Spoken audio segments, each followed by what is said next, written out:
Good morning guys. Actually বলে না বিপদের ওপরে বিপদ। কালকে আমার সাথে একটা ইনসিডেন্ট ঘটেছে, মানে ছোটোখাটো একটা অ্যাক্সিডেন্ট বলতে পারো।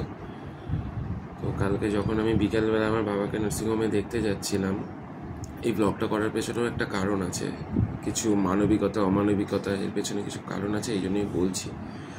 যখন বাবাকে দেখতে যাচ্ছিলাম তখন হালকা বৃষ্টি ছিল। তো আমি কৃষ্ণনগরে উনি ভর্তি রয়েছে।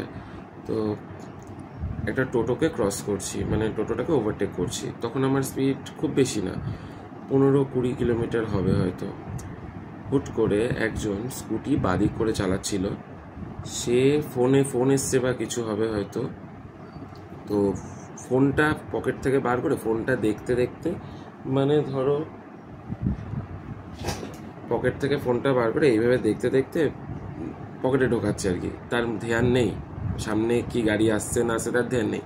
সে হঠাৎ করে কি করলো, আমি আমার মতো যাচ্ছি লেন দিয়ে, হঠাৎ করে বাঁ দিক থেকে ডান দিকে ঢুকে গেল। মানে আমার গাড়ির সাথে সে লাগিয়ে দিল। 1 থেকে 2 সেকেন্ড আমি টাইম পাইনি। এই যে ফোন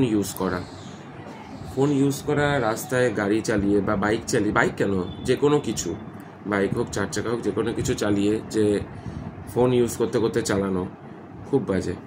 যখন তখন একটা বিপদ হয়ে যেতে পারে, বিশাল বড় একটা বিপদ হয়ে যেতে পারে। কালকে আমার সাথে হয়েছে। যে লোকটা আমার সাথে লাগিয়েছে অ্যাক্সিডেন্ট, তার কিছু হয়নি, আমার কাটেনি কিছু। হয় সামনের পায়ের নখটা একটু ভেঙে গেছে, মানে সামনে বলতে ডান দিকের পায়ের নখটা একটু ভেঙে গেছে, আর পায়ে ওপর থেকে একটু ব্যথা পেয়েছি, আমি দেখাচ্ছি। তো তোমাদের একটাই রিকোয়েস্ট, যখন বাইক চালাবে বা গাড়ি চালাবে একটু দেখে চালাও, যে সামনের লোকটা, মানে তোমার জন্য যেন কারোর ক্ষতি না হয়। দেখো, তোমার এই অন্যমানসিকতার জন্য আমার একটা ক্ষতি হয়ে গেল। লোকটার আমি নাম নেব না, লোকটার বাড়ি মায়াপুরে। তো উনি আমাকে নাম ঠিকানা সব বলেছে যে এই ব্যাপারে, এই তো ভালো কথা, উনি ওনার মতো চলে গেল। এইবার আসছি আসল পয়েন্টে।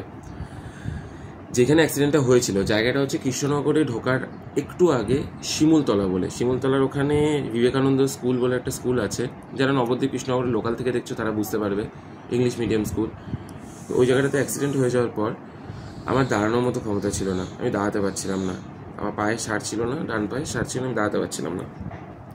আশেপাশে অনেক কটা বাড়ি ছিল, তখন বৃষ্টি পড়ছে, হালকা হালকা বৃষ্টি পড়ছে। ওই আশেপাশে যে 2-3টে বাড়ি, মানে মানুষ কতটা অমানবিক। একটা বাড়ির থেকে, আমি বলছি না আমার হেল্প, মানে সেই সিচুয়েশনে আমার হেল্প দরকার ছিল, বাট একটা মানুষে বলতে পারে না যে আমাকে একটু এই করুন, আমাকে একটু বসতে দিন, আমাকে একটু এই করতে দিন, ওই করতে পারে না। আমি গাড়িটাকে, একটা ছেলেকে বললাম ওখানে গাড়িটা সাইড করে দিতে। ছেলেটাও ব্যস্ত ছিল, ছেলেটা আমার গাড়িটা সাইড করে দিল। গাড়িটার অবস্থাও ভালো না, গাড়িটার সামনে কিছু ভেঙেছে। তো ছেলেটা সাইড করে দেওয়ার পর আমি গাড়িটাতে হেলান দিয়ে আমি আমার বন্ধুবান্ধব ফোন করলাম। কৃষ্ণনগরের কাছাকাছি আমার বন্ধুবান্ধব ছিল। এবার বৃষ্টির মধ্যে ওদেরও তো আসতে কিছুটা টাইম লাগে, আমার রিলেটিভদের মধ্যে ফোন করলাম। তো আমি ওই বৃষ্টির মধ্যে গাড়িটাকে হেলান দিয়ে নাই করেও 20 থেকে 25 মিনিট দাঁড়িয়েছিলাম। বৃষ্টিটা আসতে ছিল না, যখন অ্যাক্সিডেন্টটা তখন বৃষ্টিটা আসতে ছিল।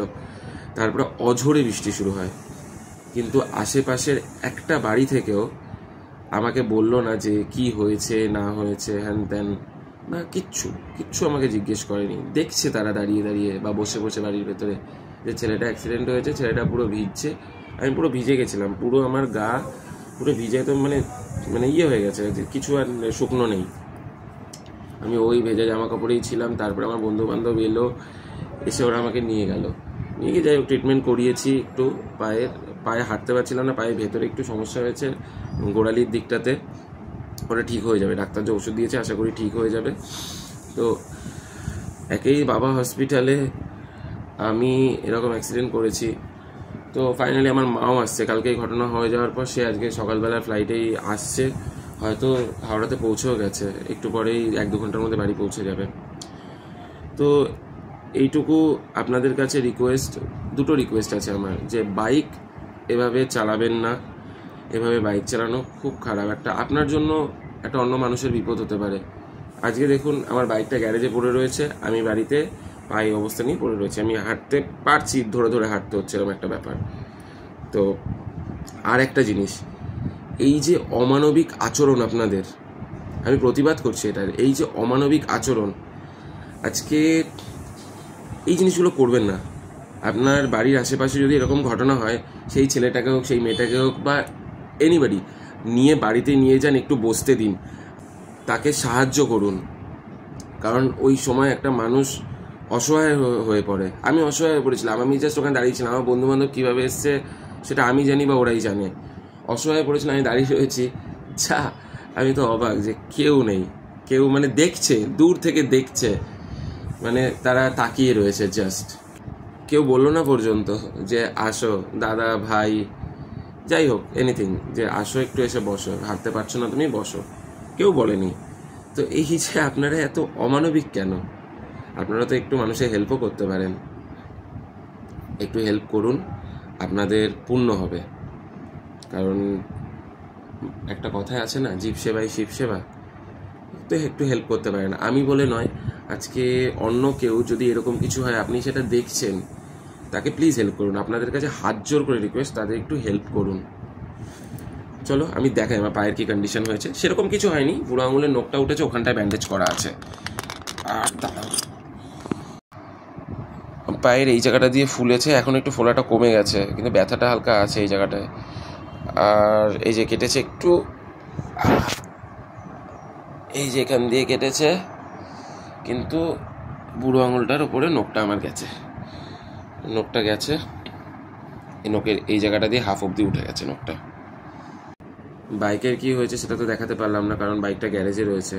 অ্যাকচুয়ালি আমি বাইকটা খুব ভালোবাসি, এক ফোঁটা স্ক্র্যাচ পড়লে আমার খুব কষ্ট হয়, মানে মনে হয় যেন আমার ওপর দিয়ে কিছু গেল। তো যাই হোক, যারা বাইক চালাও, যারা গাড়ি চালাও, যারা রাস্তায় রাস্তায় থাকো, তো তাদের বলছি প্লিজ সাবধানে বাইক বা গাড়ি চালাও। আর একটা কথা আছে, সেফ ড্রাইভ সেভ লাইফ, ওটা পালন করবে। চলো এই বলে ব্লগটা শেষ করছি। আর হ্যাঁ, মানুষের হেল্প করবে, এটুকু বলেছি, মানুষের হেল্প করবে। চলো টাটা।